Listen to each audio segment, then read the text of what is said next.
Like I was talking to a dating expert recently who he's massive, and he was giving advice to a woman, and she was like, I can open my own door. I can. And he was like, I know you can, but it's nice to let someone else do it.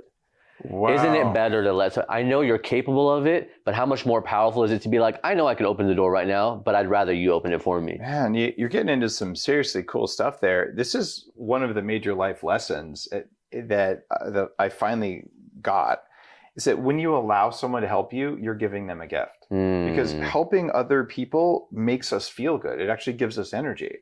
Anytime someone offers help, even if it's a minor thing, you just say thanks and accept it. And then the person feels good that they got to give you the help. You don't owe them anything. You can choose to pay someone else with the help or just say thanks and just be happy. Yeah. And I finally had to learn okay, I'll accept help. It's a big one. Yeah. Especially for people like you who like to optimize and do it and go. It's almost like, I don't want to put words in your mouth. For what I felt was almost like, if I let them do it, they might mess it up, and I'm just going to do it myself because then I have to go back and clean it up.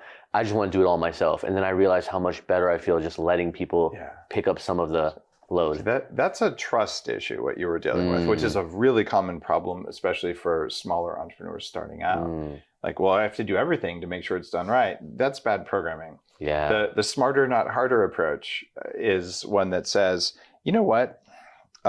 It's too much work to do everything myself. So if I don't love doing it, I'm going to pay someone else to do it. Yes. And that's how I've grown a $100 million company, by being lazy, straight up lazy. I have this giant podcast, and I read about where laziness comes from in the new book. And laziness is the motivator for human progress. Imagine, well, I'm going to walk, 100 miles. Well, that sucks. I think I'll figure out how to ride a horse. And feeding the horse was too much work, so I think I'll invent a car. That takes too long. I'll do the airplane, and next we'll take a rocket. This is what humans do. We're so lazy that we change the world. Ever since I wrote my goals down with the pen, my dreams and reality have both been blending in. I just hope that in the end, my debt don't extend me on my dividends. If it did, I'd have to keep pivoting, turn the other cheek and down another dose of My dear listeners, I'm thrilled to announce today's guest, a true pioneer in the world of health and wellness. He's a man who needs no introduction, but I'm gonna give him one anyway. He's an entrepreneur, a best-selling author, and biohacker who's dedicated his life to optimizing human performance. He's not only a biohacker, but he invented the term. And in a way, he invented the lifestyle that has become synonymous with it. He's the creator of the Bulletproof brand, as well as Upgrade Labs. Dave has a new book. It's called Smarter, Not Harder: The Biohacker's Guide to Getting the Body and Mind You Want. This book is a must read for anyone looking to optimize their health, and that is why I'm giving away 2 copies of the book. So make sure you listen to the part of the interview where I describe how you can win your copy. And if you want more guests like Dave, then please make sure to subscribe on YouTube, because hey, the reality is the more subscribers we get, the bigger and better guests I can continue to book for you. So without further ado, please welcome to the show, the one, the only, Dave Asprey. All right, Dave. Hello. Hello. Thanks for interviewing me. Oh, I'm so honored. Honestly, there was, when I decided to launch a podcast, which I always was planning on doing, and I constantly would get messages of hey, what's your podcast? I couldn't find it. And I'd be like, I don't have one. And then I first was like, okay, Dave, there was 3 people that I was like, I need to have on the show. And you were one of the first 3 that I thought of. And then what I have to say, what I like is we're in your hotel suite, and I saw in the corner a Danger coffee that was open, and in the corner, so I'm like, oh, he uses it. It's not just branding. Oh yeah. I actually have these test tubes that have a screw top, and I grind my coffee and I fill the test tubes with it, and then I'll go to Starbucks. I'm like, can I have a hot water? And then I pour my own beans into hot water. No, and I stir it around, and then I fold the bottom and I just drink it. You know what's interesting about people like you, the dedication, because I'm in this, I'm in it. If you go into my house, but when I'm traveling, I'm my hotel, I'm using the, horrible lights that they have. I drink whatever coffee they provide. Man, I just don't perform as well into it. My brain doesn't work as well, and the thoughts aren't as clean. So I don't skimp on the quality of my coffee. I've done international flights where I asked the stewardess to bring me hot water so I could make my own coffee there, and I'll do it. And I had one flight a few years ago in Emirates where the stewardess goes, "Wait, you're Dave Asprey? No, I've got you." And she was already flying with my coffee beans and the MCT oil and all. And she was wearing the glasses I make for blocking blue light. And she said, "I'm going to make some for you." So I used to wear your glasses in the first like iteration of them. I think it was like, this is like, I don't know, 5-6 years ago, maybe. Yeah, the true dark glasses. The true dark glasses, like really but they were like the big goggly, and I still have them, and I actually prefer them because they're not as sexy, but they like really work and block off. Like you could tell you were thinking functional. That was what they're for. Therefore, if you must go to sleep, you don't want to get jet lag. And one of the things that could cause a problem is if someone's like just constantly chatting with you on the airplane. So when you put them on, they're like male birth control glasses. So true. It solves that problem. So true. Well, I remember one time I was staying at this super luxurious resort in Mexico. I think it was like one of these like, $5 grand a night places. And the owner of the hotel asked to get breakfast with us. And so they emailed, we had breakfast with him, and he goes, "Hey, you ever heard of this guy?" And he mentioned some biohacker. And he goes, he says he travels with lights and, whatever. He said, "I don't believe it. Nobody does that." And I'm like, he's my friend and he actually does that, I have a red light in the other room. I have a light panel from True Light, my company. I always travel with my glasses, the True Dark glasses. Yeah. And I just do it because it's worth it. And if it wasn't worth it, I wouldn't do it. And the whole point of my work is you believe something, so you do it, and you don't get results, and you believe it's your fault, so you try harder. And that's just dumb. If it didn't work, maybe it's not because you're weak. Maybe it's because it doesn't work and you had bad advice. And that's what drove me to create biohacking. That's why I wrote the newest book I did. So I would drink bad coffee if it worked. And we're going to get into the books. I actually have it right here, Smarter, Not Harder. So there are people who are listening to this and people who are watching the video version. Either way, we're going to actually give this book away. I'm going to give it away to two listeners. Yeah, okay. Of course. So I'll explain that in a little bit too. It's a really fascinating book. But before we get into that, because you just mentioned that you created biohacking, I have this like really massive respect for people who can create a genre. I'm interviewing somebody on the show next week who actually created, it's the most random thing, but it became massive during the pandemic when everybody was locked down. She started a chateau YouTube channel, like DIY chateau, like people who live in chateaus in France. Most of them are British, and they buy these chateaus, they renovate them, they live in them. And this one woman, Stephanie Jarvis, she started like this entire genre. She has a chateau channel where she just renovates her chateau, shows people. It became massive during the pandemic. And now all these other chateau owners realize, oh, instead of like struggling, we can create a Patreon account, we can create a YouTube channel, and people are really interested in watching their lives because it's like something everybody dreams of, right? Like buying a castle in France and renovating it. And so they kind of like live through her, but she literally created this genre. It didn't exist. She was vlogging from her chateau. Now there's all these like chateau vloggers. And you did that with biohacking where, people were healthy. Some people were doing certain things, but you kind of created not just a word, but a lifestyle, right? So it's like, okay, now there's a word and a lifestyle and a community for these people who are interested in this thing. It was almost like there were these disconnected communities who I'd studied because I was fat. I had 300 pounds and I had brain fog and chronic fatigue and all these health problems. And I wanted to not just be healthy, I wanted to just kick ass.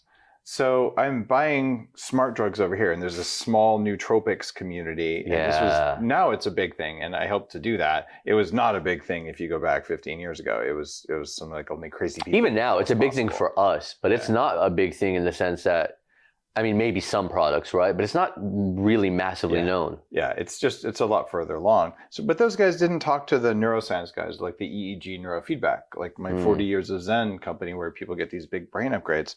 So you have like the tech guys, you have the you should take something that makes your brain work better guys, and you have bodybuilders. Like, I'm going to control my biology. I want to look like all swole. Right, so then they do it, and then you have the cardio guys, and you have the power lifters, and you have Navy SEALs, and you have astronauts, and all of a sudden, and you have anti-aging people. It's a whole different crowd than the bodybuilders, and they all had these pockets of knowledge, and they all overlapped. I'm like, why don't we all hang out? Why don't we make this cool instead of weird? And why don't we cross-pollinate? And when that happened, you get these amazing results, like the ones I had, where I lost the 100 pounds, where I increased my IQ. where I'm 11 years younger than my chronological age. It's amazing. So I no longer identify with my age. And so if anyone says... If somebody asks you, give them the biological one? Well, isn't that what you're supposed to do? I like giving the chronological one because I want them to be pleasantly surprised. I want them to be like, what? You're 34? Like, I like that. Sometimes I identify as being 80 and I say that. You know, okay, so we got to see this. I can go so many places with you because it's so funny that you say 80. I used to, when I first started listening, I guess, to your podcast maybe a few years ago, I'd be like, what is it, 180 that you say you're going to live to, right? At least 180. 180.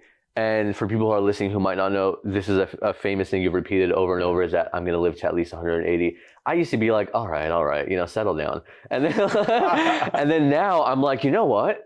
I'm on on the same boat with you that I think now when I think of like 100 years old, I in my head literally think, oh, that's middle age, like for what I hope that it'll be. This is what I was hoping would happen. You know, the 4-minute mile was something that was impossible.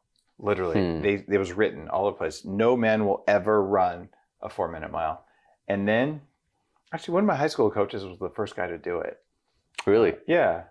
And then magically, as soon as it was shown that it could be done, now high school students regularly do it. And in the first year after it was announced, something like a dozen people did it. Wow. And so all of a sudden... Something about consciousness. Yeah, our consciousness Human changes. consciousness, yeah. And there is no reason that when you are 90 years old that you need to be in a wheelchair, in a diaper, or not know your own name. There's no reason. There's no excuse for that. That is a failing of our government. It's a failing of our healthcare system. And it's people hiding knowledge or just not sharing it. And I know this because in my mid-20s, when I had the diseases of aging, I had massive brain fog, I had arthritis, I had prediabetes, and I was diagnosed at high risk of stroke and heart attack. None of those are problems for me now. But I started hanging out with people at an anti-aging nonprofit group back when you couldn't say anti-aging because people thought it wasn't possible. This was in Silicon Valley near Stanford University in Palo Alto. And the people who ran the organization were my elders. They were 3 times my age. Mike, I ended up being president of the organization. And Mike, who's one of my board members, was 88. And he called me at 11:30 at night. Hey, Dave, I have this great idea. And he was super excited. Just really more energetic than I was. I'm like, how's he doing that? And then I look around, I'm like, oh my God, these are people who are making themselves younger. They're not like our stereotypical old people. They actually had wisdom and they had energy to share it. And the only reason I can do what I do now is I got tutored in the art of biohacking from the perspective of people who are doing anti-aging. And so when I started saying, that's weird, the stuff that makes old people young makes young people perform at amazing levels. And I started sharing that. And then I started bringing in other mindsets to it. And that's why now there's this giant biohacking conference going into its 9th edition. And that's in Orlando in June 22nd. Yeah, I'll be there. It's really incredible for anybody who hasn't been. I mean, it is every single year so different. The people that I meet, the people that I connect with, it's literally like a Disneyland for, I love it. Right? It's like a Disneyland for people who are interested in wellness and health. It's like the coolest event to go to. And there's way more than 100 vendors. You get to meet the founders. You get to thousands of people. Play with the tech. Yeah, thousands of people. And they're all like, people want to be there and they're happy, they're nice people. And they're like, it's like good looking, hot, like fun. I mean, it's like literally like the perfect specimens. I mean, they're like, these people are incredible. I know, I remember, yeah. I know. We actually, so I have a book, The Modern Nirvana Oracle Deck, that I wrote with 2 friends, and we were displaying them at your singles event last year. Nice. Yeah, it was really nice. So yeah, I definitely want to talk about that because I'll be doing a little workshop there, and I think I've done it the last few years, and it's really, I can't even describe how incredible it is. Nice. That's biohackingconference.com. Yeah, and I'll put show notes and everything, and we'll make sure to show people how they can do that. You mentioned Silicon Valley a second ago, and I remember being at ABC News 5 years ago, maybe, and somebody was like, "Oh, you got to drink this. Everybody's drinking it in Silicon Valley." And it was the bulletproof drink. I love it. I very vividly remember the moment somebody telling me about it, and they're like, "Yeah, you just put butter and MCT oil." Tell me about, because now you have Danger Coffee. Yeah. So what was it like to go from creating this, massive, not just a brand, but again, like a lifestyle, kind of like a coffee becoming a lifestyle. And then to now, I guess I want to know where we're at with Bulletproof and why now the switch to Danger Coffee, and we'll talk about mineralization in a minute. Sure. So I'm still a major shareholder in Bulletproof. I am not on the board of directors. I have no operating control of the company whatsoever. And I needed a coffee that I could use at Upgrade Labs. Upgrade Labs is my new franchise company. 8 years ago, I opened an Upgrade Labs underneath Arnold Schwarzenegger's office in Santa Monica. I think you've been there. Yeah, I've been there. And now we're franchising this and opening dozens of these across the country. And these are biohacking facilities. And I needed a coffee to have in those. And I talked with Bulletproof about it, but they didn't really want to do it. And they said, well, go do something different. So I created Danger Coffee. And you can have Danger Coffee with butter, without butter, and MCT oil. I still use brain octane oil when I put it in my Danger Coffee. But what's different about Danger Coffee is it's lab tested. It says mold tested on the label up to my very latest standards, but it's full of trace minerals, like a very high dose of trace minerals that are not in any other coffee. I wrote the patent for it. And what that does is it changes how the coffee absorbs because of the electrolytes that are in there with it. And this form of minerals are ionic minerals that go into your cells. What I identified, and it's part of Smarter Not Harder, the new book, and it's part of people performing better at Upgrade Labs, is that when you're out of minerals, even if you exercise, even if you meditate, your body can't adapt because it doesn't have the raw materials. And our food is just depleted. So what would happen if when people drank their Danger Coffee, they got a full dose of trace minerals so that their body can feel different? And the difference has been amazing. Even with a cup of black Danger Coffee, you feel it. And if you think about what is Bulletproof kind of feel like, Bulletproof is like, it's a feeling of safety, right? It's a feeling of like, I'm protected, bulletproof. I'm protected, I'm bulletproof, right? And also when you put butter and MCT in coffee, it makes you feel nourished, like I'm not hungry anymore. So and I true. got some power back. So I'm bulletproof, I'm powerful, I'm safe. Danger Coffee is something different. Danger has those minerals, and it's not a negative kind of danger, like driving the wrong way on the freeway or something dumb. This is danger, like who knows what you might do. It's a feeling of power, right? And it's a feeling that says, okay, I'm dangerous because I'm unprogrammable. I'm dangerous because you can't tell me what to do. You can ask me to do it and I will choose to do it. And people who are at full power because they have all their minerals back, these are people who actually have the ability to stand up and say, you know what, I'm going to help the lady across the street. I'm going to say no when I'm told to do something dumb. And I have so much energy that I am going to choose to be kind. Because you have two kinds of peace in the world. You have the kind of peace where everyone is dangerous, they can do anything they want, and they choose to have a good time and to be nice and to support each other, because that's what we do in our bones. Our biology is wired that way. Or we have the kind of peace where everyone is so depleted, so tired, so downtrodden, so programmed that they're peaceful because it's basically a prison planet. I don't really like that future, and I'm not going to let it happen. So I'm making everyone dangerous, one cup of coffee I love at a this time. philosophy. This is very cool. Yeah, it's super. I love the philosophical direction of that. Like I was talking to a dating expert recently who he's massive, and he was giving advice to a woman, and she was like, I can open my own door. He was like, I know you can, but it's nice to let someone else do it.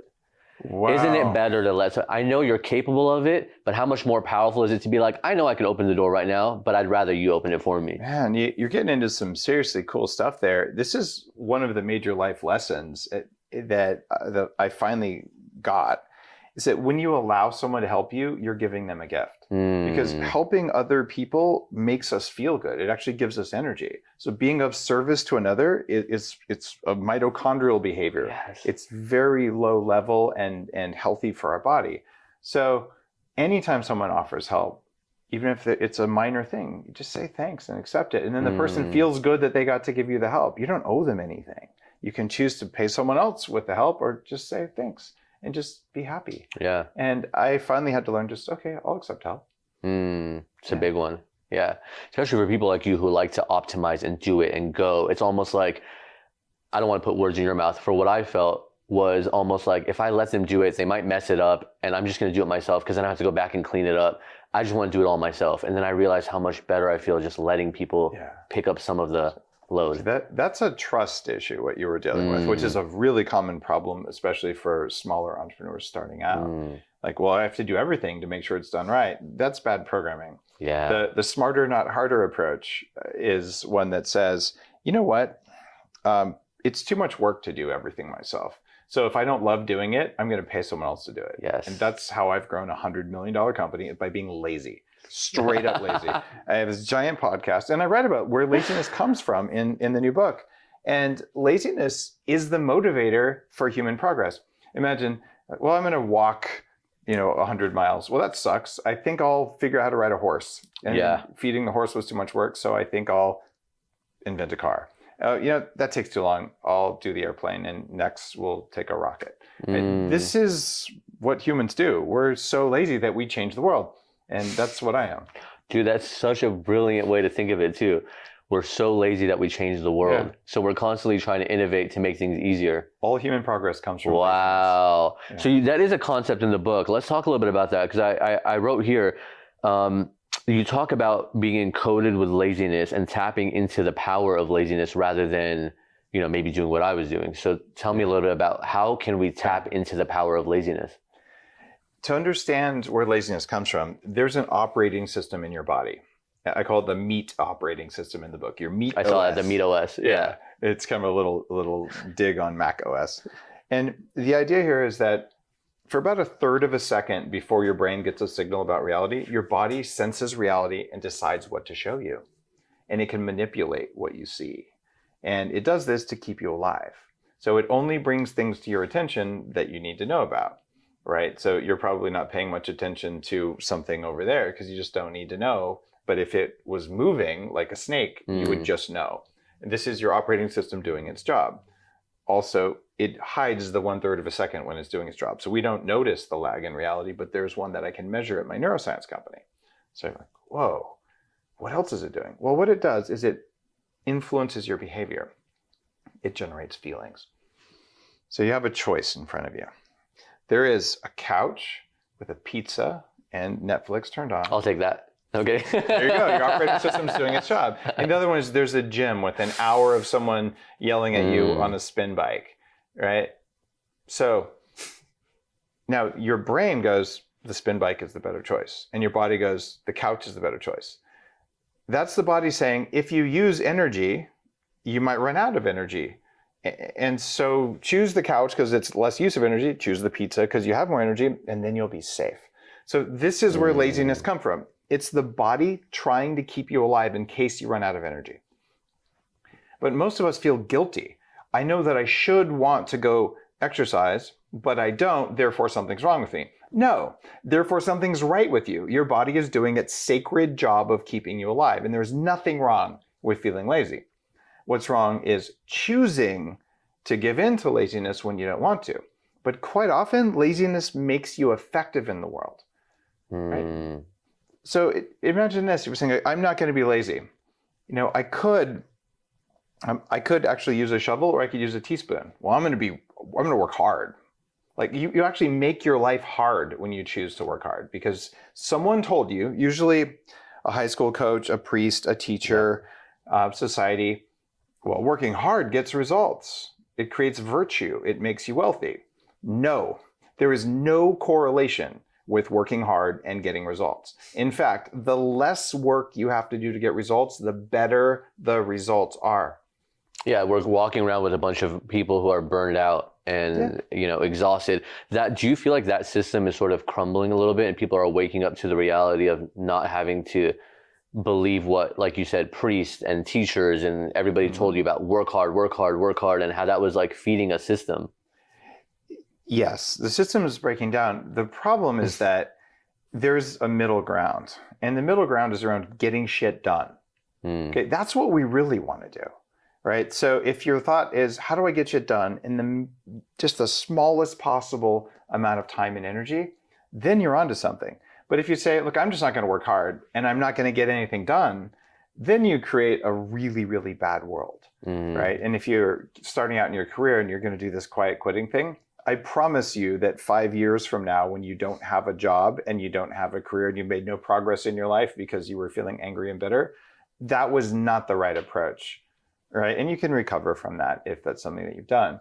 So the deal is, how do I get my job done in less time? And maybe don't tell my boss about that. Yeah, especially if we're working from home. Yeah. This was actually where cloud computing came from. So way back in the early days of tech, I used to be able to run 10 computers at a time. And I started a part of the group that held Google's first servers and the Facebook's first servers. The company grew to $36 billion in market value. And I made $6 million when I was 26. I lost it when I was 28. But during that time, we built the systems that let one person manage 10,000 computers, the early versions of cloud computing. Well, that's changed the world, but all it was guys like me, like, it sucks to have to keep updating all these computers. Can't we make it easier?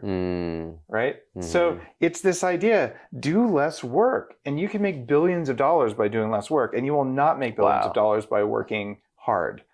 If you combine good technologies, good techniques, and hard work, you can be phenomenally successful, right? But working hard is not the trick. It's knowing what to do is the trick. That's why I wrote Smarter, Not Harder. It's not a business book. It's how do you own your biology in the least possible time? Because you and I could both spend 12 hours a day biohacking, right? We might feel really good, but we wouldn't get anything done. Yeah. And getting something done includes going to therapy. It includes having a great relationship. It includes all the other aspects of life. So you have all these things on your bucket list that you want to do today, this week, this year. And I don't want to optimize at all. I just want to do them all. Yeah. I don't want to give one of them up for the other one. I want to do both. Yeah. That means you better work smarter. You, in the book, Smarter, Not Harder, which we're giving away, you start the entire thing, the introduction, the first sentence is, what kind of person do you want to be? And you say that, whatever that answer is, this book will help you get there. Who is it that you want to be? This goes back to a previous book, my big personal development book called Game Changers. And what you do, especially early on in your life, in your career, is instead of discovering yourself, what you do is you choose the person you want to be. And so there isn't any who that I want to be other than me, but the picture that I have of myself is a person who's constantly improving my intelligence, my compassion, my ability to be of service to others.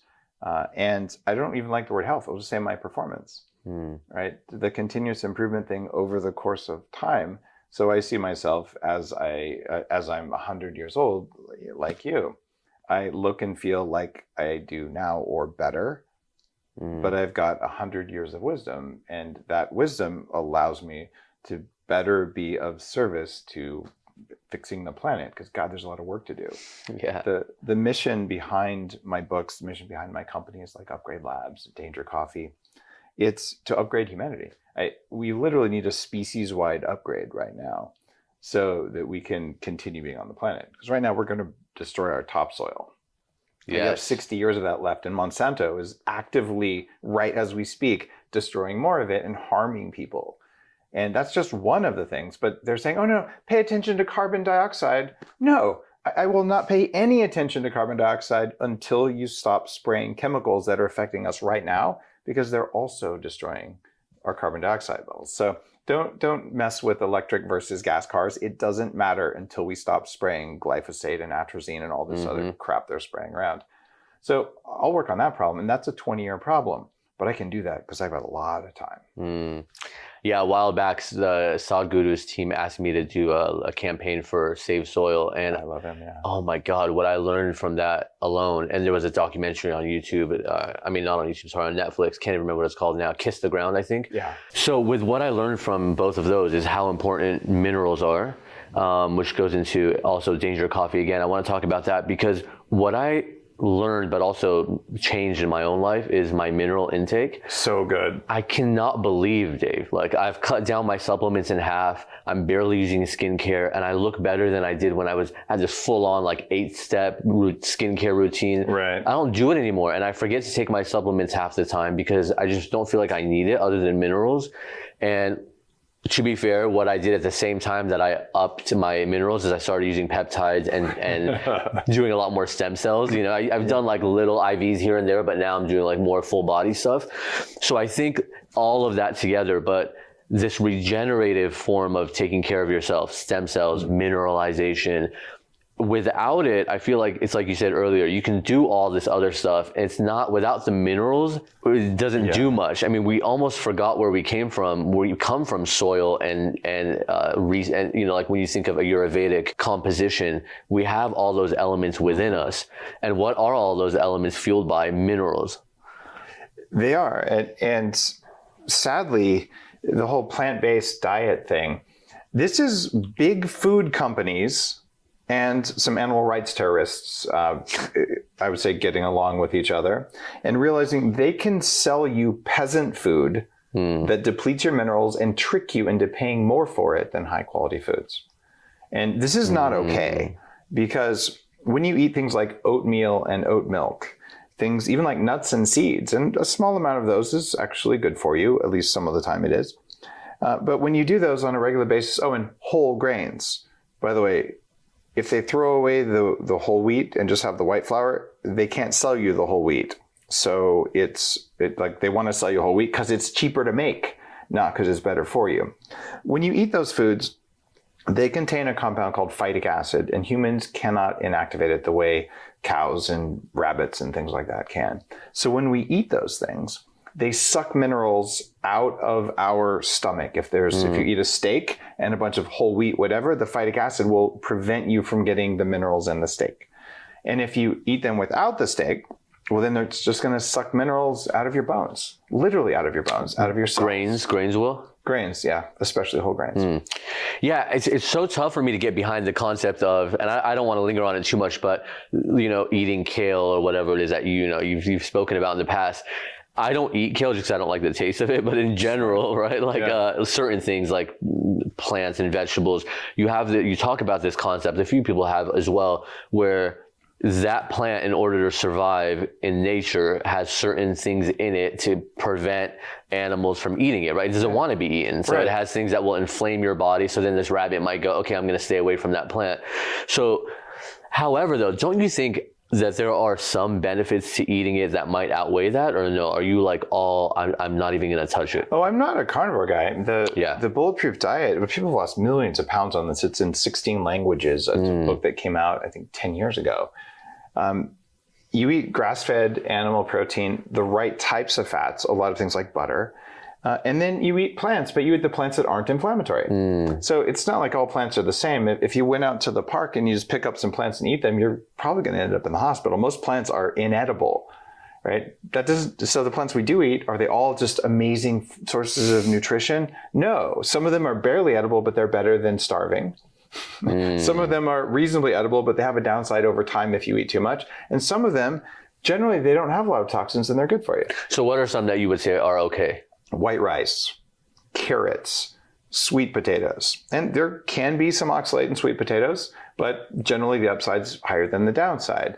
Things like broccoli and cauliflower are reasonably safe. Oh, I'm so glad everything you listed is something I like. Yeah, celery is good. Avocados are good. And all of them can have a downside. No plant is innocent. No animal protein is entirely innocent either. They just have less toxins on average. So you may be one of those few people, you eat a cucumber and every time you get like cucumber burps and you just don't feel good. You're genetically sensitive to those compounds. So you just have to find the plants that don't cause a reaction. And if you eat that plant, the next morning you have acne, newsflash, your body doesn't like that plant and that's okay.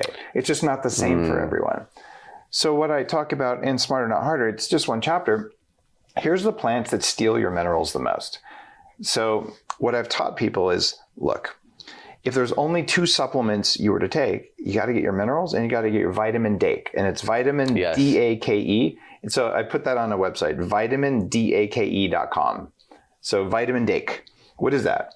these are animal-based vitamins because that's where they come from in nature. You can't get these from plants. It's vitamin D3, it's vitamin A, vitamin K2, and then vitamin E, which actually does come from plants. The fat-soluble vitamins control whether minerals will go to the right place and stay there. So you take your multi-minerals, which is on that same website on vitamindake.com. So minerals plus, it's about $20 a month to get adequate D, A, K, and E. It's not a terribly expensive supplement, but it's very high quality and you're getting enough of them. So you combine those two and then you drink your Danger Coffee to get trace minerals. And that's dangercoffee.com. I want to make it easy. And if I didn't take any other supplements, those would be the first two I would take every day. Like you said, you cut half your supplements out because you're able to get the minerals in the body. When your body has minerals, it'll make supplements. It's actually making me forget. And like, that's the thing is I used to be religious about it. So I'm not the type to forget. If I want something, I do it. I think subconsciously, all these minerals that I've been taking, I subconsciously just stopped going to my supplement cabinet. I actually really like this because if you're intuitive and if you trained yourself to do that, and I do my 40 years of Zen neurofeedback training, I've spent 6 months reading my brain waves and learning how to upgrade myself, but I've also done shamanic training. I've traveled to Nepal and to Tibet and to the Andes, and I've studied with masters around the world on the intuitive and spiritual side of things. And if you set food on a plate in front of you and you're listening to the intuition in your body already knows which food not to eat. And if you reach for a bottle of supplements and you just don't want it, don't take it. Just skip that day, right? And so every morning when I'm opening a bottle of vitamins, if that one doesn't feel right, I skip it. And then the next day my body wants it again. Animals know how to do this. If you put cows or buffalo out on the range, they'll sniff some grass. Yeah, I don't want that. And they eat that grass. They're making that decision all the time. I'm laughing because I feel like I bring up my cat in every, like Graham, like the other day I did an interview with Brian Austin Green and his wife and Sharna, and they were telling me about these, intrusive thoughts she was having about when she had her child of like, the chandelier is going to fall and kill my child, or, oh my God. And I was like, I get it. I have cats. And she was like, I'm like, trust me, I know. but seriously, I do think about it where sometimes my cats will come up and sniff something like my food or something in my hand, and they'll just like if it's like a kombucha maybe with some, if it's like if it has an alcohol content, they'll like walk away. If it's something like full fat yogurt, they want to smell it more, they want to come, like they know intuitively. Animals know, we've learned to suppress that, but we know as well. We absolutely do. And so the supplements that you have, the coffee, I want to ask, because when I saw the label and it does say, trace minerals, and there's a high amount, no mold, which is super important. A lot of people might not know that in coffee. But how do the minerals, like when I'm taking them at home, I'm, putting like a liquid inside my water, I'm pouring it in. And so I know, okay, here are the minerals. If it's in coffee form, where are the minerals? We developed a process to remineralize the beans. And you actually, if you use them in a grinder for a little while, you'll see like a ring of minerals in it. We call it danger dust. Nice. But we found a way to make them stick to the beans. And the reason this is important is you're heating up the minerals and the coffee together so that they can combine when you're brewing it. And it makes it through into the brewed coffee. And you feel different. Just try a cup of any coffee. Oh, so it makes it into the water. Okay. They solubilize into the water, but with the coffee. Interesting. So brew a cup of Danger Coffee. It's super high-end coffee, extra clean. I mean, it's amazing. And so you just drink it. And that feeling of like, sometimes you eat something and your body says, have more of that. But it's not a taste, it's a feeling. I had that today with the oxygen water that I got from Upgrade Labs. Exactly. Yeah. Exactly. It's that something's in this, you get that from Danger Coffee. And I've never gotten that from any coffee. Like I created that process to do it. And with Danger Coffee, because I know you're still on the board of, you were saying, and sorry, not on the board, you're still involved, right? You have shares. I'm a shareholder, but I don't have any say over what they do. So what was that, just like, on a human level? I ended recently Modern Nirvana with my two best friends, just so we could all focus on our own projects. Right. And it felt very much like a divorce, It took a while. There was a lot of emotions, even though we're all still friends, we all, are talking. There's a legal entity there that you have to dissolve, and there's like splitting up assets, all these things. So it is not the easiest thing. Also, beyond all the logistics of it, the dream and the mission and the everything behind a brand. So when we created Modern Nirvana, kind of like everything that stood for, when you created Bulletproof, everything that stood for, what was it like to sort of take a step back and then focus now on Danger? Is it exhilarating or is it kind of sad? It was a little abrupt Yeah. and unplanned. So I was expecting to remain as chairman and not get removed from the chairman spot. But if for people who are parents will understand this, and people who are entrepreneurs will understand this, when you start a company, it's actually part of your information field. Like it's part of the bubble of energy that is you. And same thing when you have a baby. And as the baby, grows and ends up, out of mom and all this stuff, it's still merged with you. But over time, it gets more and more separate. And it's sort of like, okay, you have a teenager who doesn't want to see you all of a sudden, but only a little while ago, they wanted a hug all the time. And then, they're off to college. What that? Like they're actually doing their own thing, and you still see them, and you still wish them well, but you might not talk to them every day. And then, like they're off getting married or whatever. They have their first serious relationship, and then their first big job, and they go off and they're their own person, right? A good entrepreneur builds a company so that the company has a life of its own, and the company can continue to grow and succeed. So that's where Bulletproof is. Bulletproof has gone off to college. Like there's an executive team there who knows what they're doing, and it's doing its thing. And I look at what Bulletproof did. Bulletproof created collagen as a $1 billion industry category. There was no marketing at all behind collagen before that. We put MCT oil on the map as also a $1 billion category. And we created functional coffee as a beverage category, which is probably at least a $500 million industry category. When I was running Bulletproof, we were named one of the top 20 most innovative companies in the US. And it's one of only 17,000 companies in the US doing north of 100 million in revenue. So I've been a successful father of Bulletproof. People call me the father of biohacking because I started the movement, and Bulletproof actually helped to fund the birth of biohacking. Right. So biohacking is something bigger. My next big focus is Upgrade Labs, and we're franchising these. I'm enabling guys who are listening to this, or women who are listening to this, to open an Upgrade Labs biohacking facility in their town. And this is the fastest way to spread something. We've got dozens opening right now. And when I'm done, this is my next $1 billion opportunity. And I don't do it to make money. I do it because I want to be able to go in any town and go do biohacking stuff that works instead of going to a gym that doesn't work. Because right now there's $400 million of ghost gym memberships. Wow. Every year people spend this money and they never go to the gym because their lazy part of their operating system says it's not worth going, and it's right. And then a lot of them feel guilty or ashamed that they don't go to the gym. Yeah, I know I should. I guess I'm just too lazy. No, the gym just doesn't work very well. Because Upgrade has a different concept. I've done it before, a different concept where you're doing these like 5-minute workouts, right? And it's almost hard to believe. Honestly, when I was doing it, I felt like, is anything happening? But I only did it once. Oh, well, so of course, you only did it once. Yeah. But what you do when you go in there is we take medical grade measurements of thousands of data points in your body. And then you do it and you see the body change rapidly, and you can see it in the data. So there's no placebo possible there. You can see where the inflammation is. You can see where your bone density is, where your fat is, where your muscle is. And people change very, very rapidly doing that way. And they do it in very little time.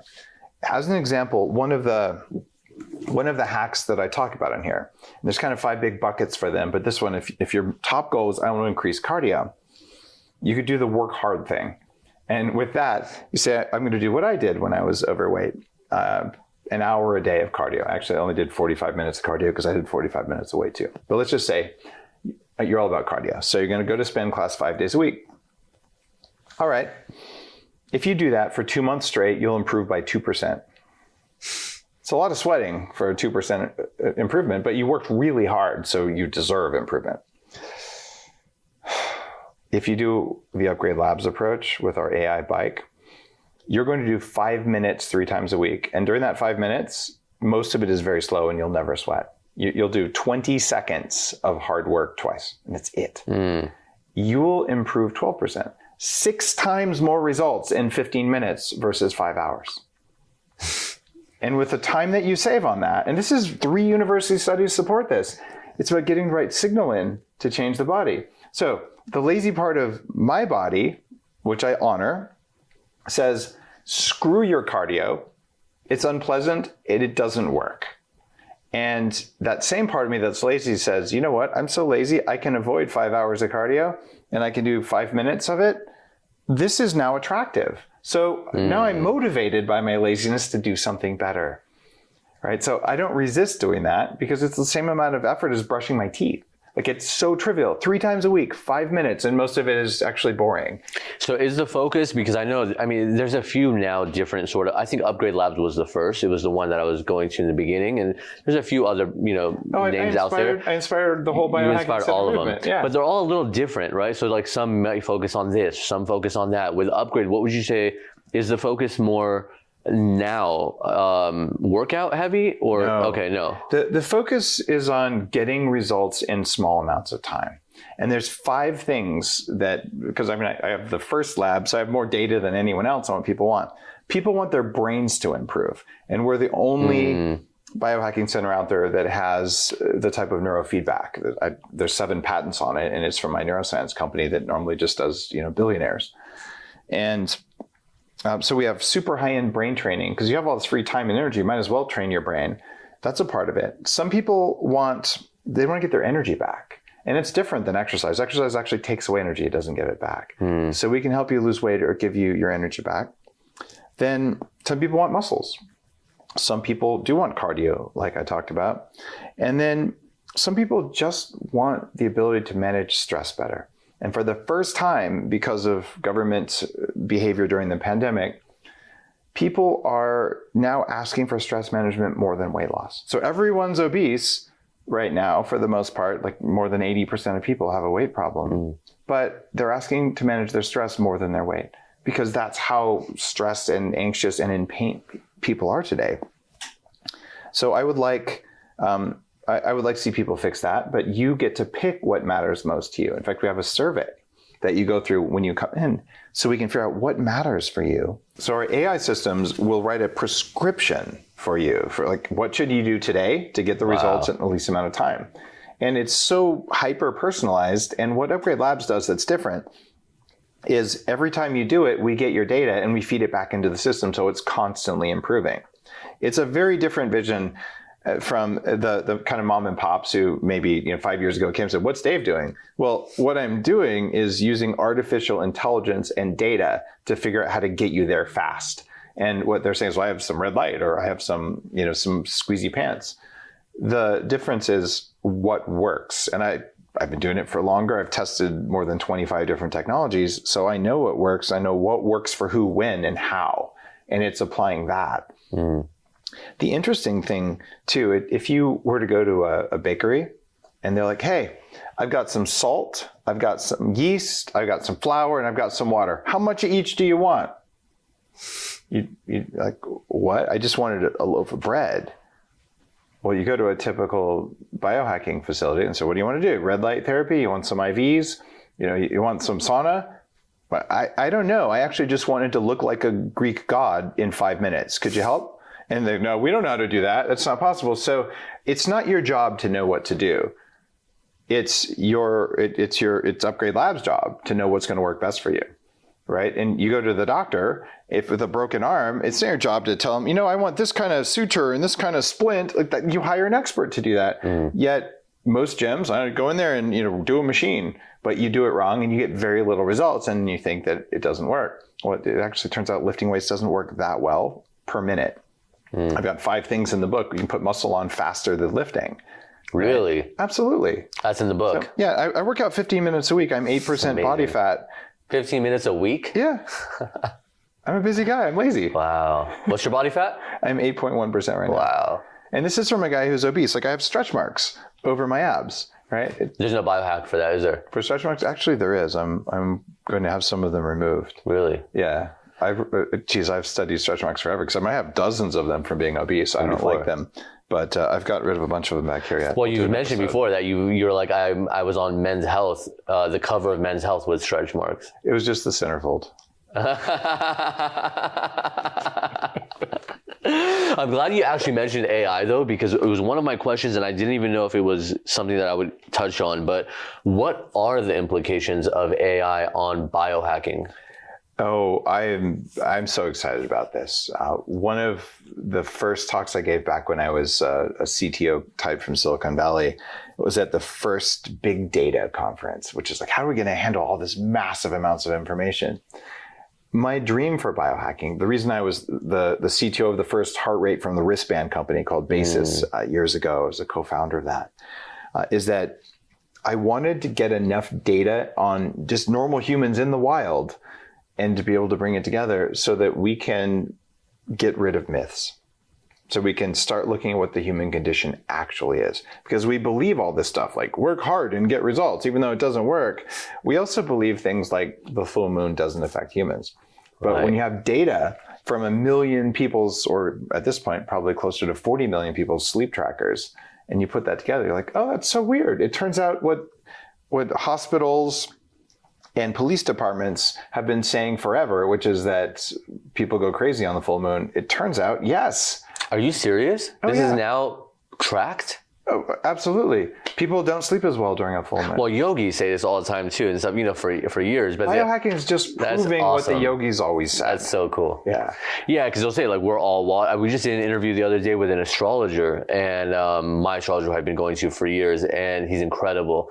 He has like a 4-month waiting list, massive celebrities on it, and they'll wait 4 months. Like he's so serious about it, his craft. But he talked about like the effect of the moon on our bodies, and also how Western astrology doesn't take into account the stars when it's doing astrology. Mm-hmm. They're only taking into account the calendar, and why that's so wrong, and how our connection with the moon and the planets. Well, our calendar is broken anyway. The Western calendar is dumb, and the church imposed the calendar on us. Which is what he talked about, to break our being tied in with the lunar cycles, and it's pretty stupid, actually. Mm-hmm. They should go back to a 13-month calendar, but I don't think that's going to happen anytime soon. Yeah, so. We're not going to change it, I don't think.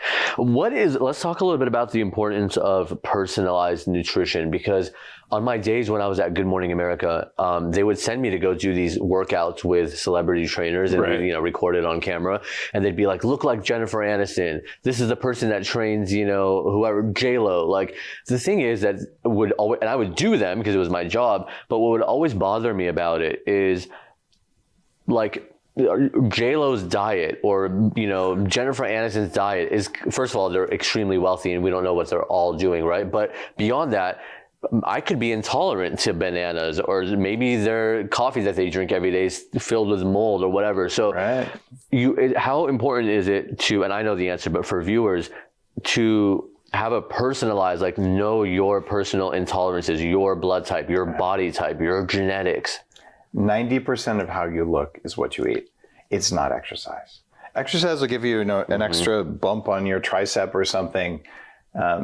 But it's not what makes you lean, and it's not what even allows you to have muscle. You don't need very much exercise to put on some muscle.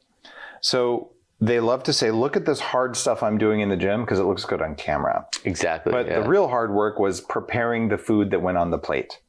And then there are many foods that are edible but create inflammation or make you fat or disrupt your hormones or give you and those foods are sponsoring all the TV shows. They are. But even for some people, like blueberries, they're one of the healthier fruits, unless when you eat blueberries, your blood sugar spikes through the roof. For me, it's eggs, and that's a superfood, and you're supposed to have, for me, acne if I ever eat eggs. Yeah, you're allergic to eggs. So am I, by the way. If you can personalize your diet to understand what foods work or don't work for you, so you and I know that eggs don't work for us, but if someone can eat eggs without inflammation and a blood sugar spike and a stress response, eggs provide insulation for the nerves, something called a choline, and it's really, really healthy. So I say eat more egg yolks if you can, and if you can't, you take them out. But if you don't know, and so many people, it's dairy and it's wheat, and maybe it's eggs and it's soy and it's corn. And if all 5 or just 3 of those 5 are kryptonite foods for you and you eat them every day, you will just think it's normal to be in pain, to have sore joints, to have bad skin, to have muffin top, and to have brain fog. And if you remove just one of them, it doesn't work.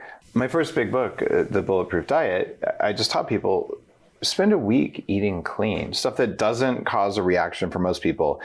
Eliminate all the possibly guilty suspect foods. And it's a huge number. You think garbanzos are good for you? Maybe, maybe not, probably not. Right? And when you get rid of these, and at the end of a week, you're thinking, man, I sleep better, my joints don't hurt, my skin is better, I can think all day long. And then you go and you have pizza and beer, which has wheat and dairy and nightshades and all kinds of stuff that are foods like that. And you wake up the next morning going, wait, this is how I used to feel. And look, I have bad skin again. You go, it must be something in there. And maybe it's one food, maybe it's all 5 foods. You don't know. So if you eliminate the things that don't work for you, magic can happen. For me, one of the things that's a great tragedy, I grew up in New Mexico. Green chili is my favorite food on the planet. I am genetically sensitive to the nightshade family that includes green chili, jalapenos, habaneros, and tomatoes and potatoes and eggplants and bell peppers. Oh, wow. So if I eat those things, even one bite of them, the back pain and creaky joints I've had since I was a kid when I was diagnosed with arthritis at 14, I am sensitive. About 25% of people are sensitive to those. My daughter is not. She can eat potatoes all day long. My son eats them, and he gets the same kind of neck and back pain I always get from them. I love potatoes. I love habaneros. I don't eat them because I know that they are guilty suspects, right? And some people say, but I like something.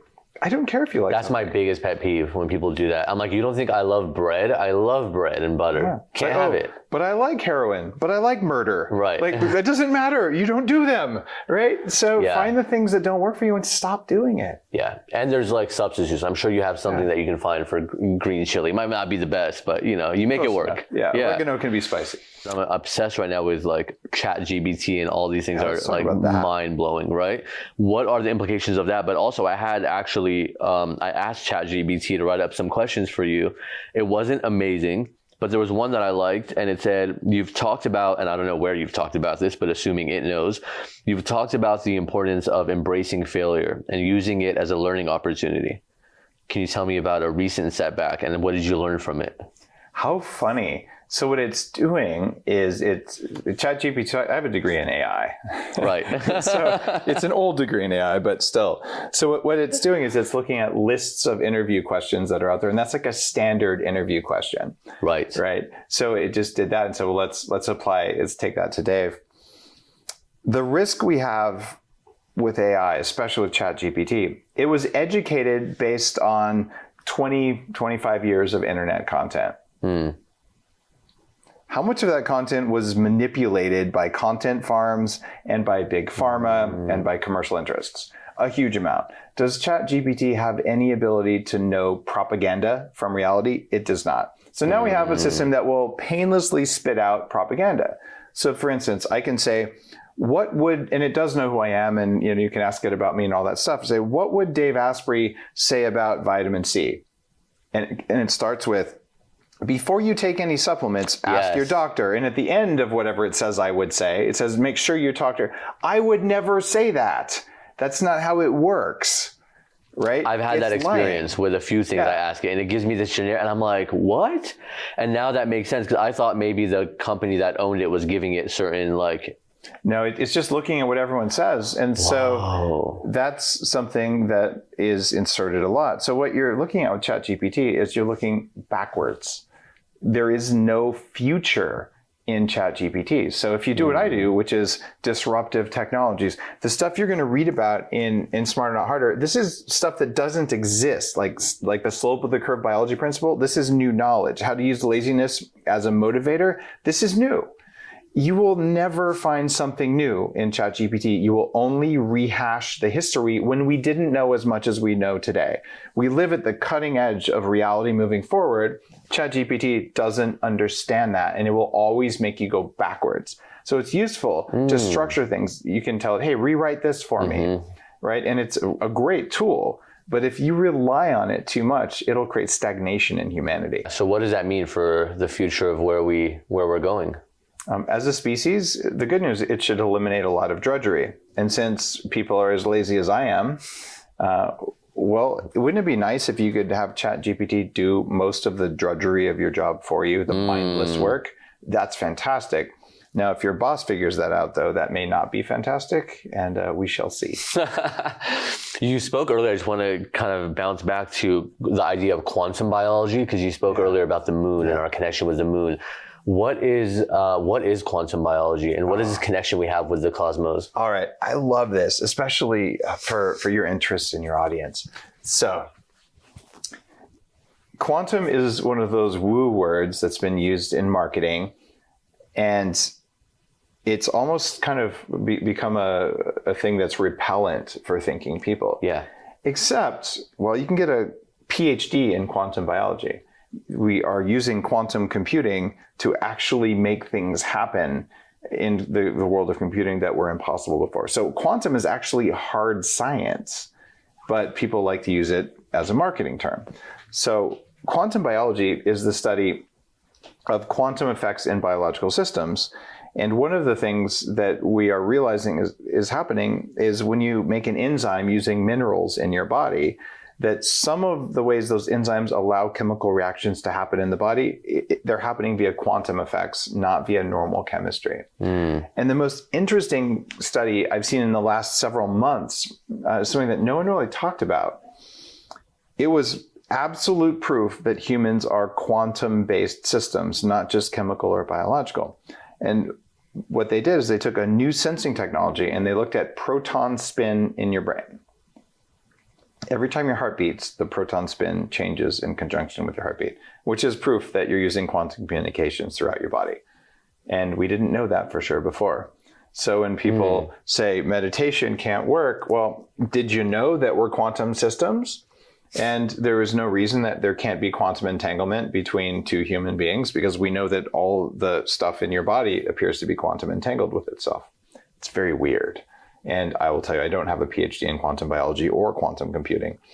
But there's enough there that when people say something's impossible and we barely understand how quantum stuff works, it's not impossible. It's either rare, right? Or very possibly your operating system, your meat operating system, just programmed it out of your reality because it's not supposed to be possible. Once we become aware something is possible, then we tend to go do it. And that's why I'm going to live to at least 180, right? And like, let's race.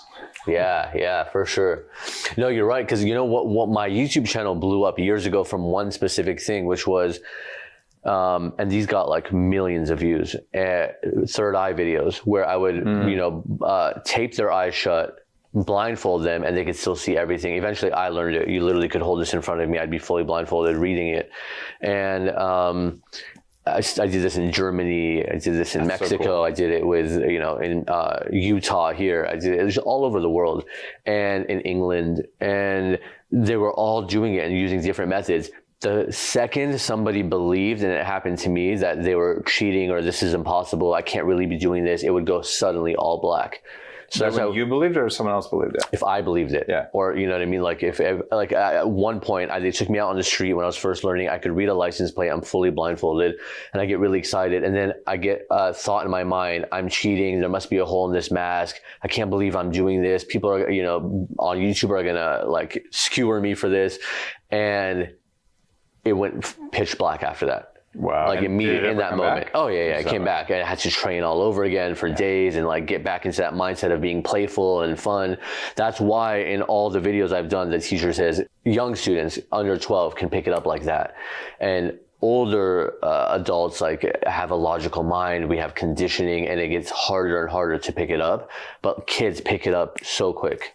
Easy, like one day of training. We get programmed over time with stuff ever since we're little kids. The last two chapters of Smarter Not Harder are about like spiritual hacking. And because you could spend your whole life meditating in a cave, right? If maybe that's you're going to make your spiritual progress, but then you don't do all the other things you wanted to do, right? And you're not going to have a family, and you're not going to have a career, and all the other things. So how do we make spiritual progress happen faster? And I share the reset process from my 40 years of Zen company, when where billionaires come in and train their brains. And this is a way of creating the highest level of attainment in Buddhism, where you start out at the lowest level, you don't have empathy for others. So you learn to have empathy, right? So I can feel your pain. I can feel someone else's pain. This is a good thing. But it's not ideal, because if you feel everyone's pain, you're probably going to be miserable, especially after the last couple of years of government stuff. So the next level above that is compassion, which is where you can feel empathy, but you don't have to. You just automatically, without thinking, wish well for others. So someone walks in, instead of judging them, you're like, I hope you have a good day. Like, that's kind of a Buddhist loving kindness thing. But the highest level above that is equanimity. And this is a state where you can choose your state and nothing on earth can take you out of it. So if you decide you're going to be in the state where you can read with your eyes closed, or the state of just, I'm going to be in a state of gratitude today, and I'm going to stay in that state, even if, there's another lockdown for no good reason, right? You just maintain it. So what I'm teaching people to do in the chapter here is understand, if you can be triggered, it's because you're carrying a loaded gun. And it's on you to take the bullets out of your gun and erase the trigger. And when you do that, you can choose your state. But if I can trigger you, or anything on earth can trigger you, you're not free. And that's a big teaching. And the reset process is a way to figure out, oh, I know that triggers me. Let me go in and edit out that trigger. Let me remove that trauma. You can do this with many different spiritual paths, with different meditation, with EMDR, with different trauma healing things. The reset process is a structured forgiveness process. And all forgiveness really is it's you stopping carrying a grudge. You don't have to say something that happened was good. You have to tell the person you forgive them. You just have to become non-reactive to it. And if you do that, it saves so much electricity in your body that you're wasting on all these cycles and being triggered all the time. Well, that saved electricity can go somewhere. It can go to keeping you young and go towards doing something good in the world. Wow. That's in the book. Yeah. Last 2 chapters, right? Yep.